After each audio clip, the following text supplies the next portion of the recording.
North Bengal সমাচার presents পুজোর সেরা মুহূর্ত ফটোগ্রাফি কন্টেস্ট 2024-এর পুরস্কার প্রাপকদের হাতে গতকাল নর্থ বেঙ্গল সমাচারের পক্ষ থেকে পুরস্কারগুলি তুলে দেওয়া হয়েছে।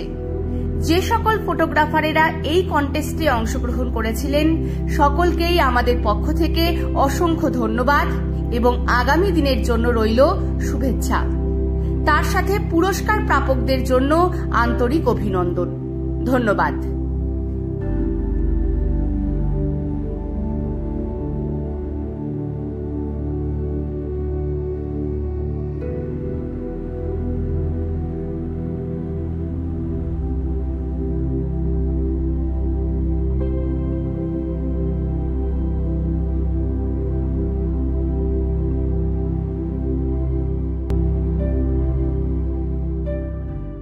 আপনারা দেখছেন নর্থ বেঙ্গল সমাচার, উত্তরের বার্তা সত্যের পথে।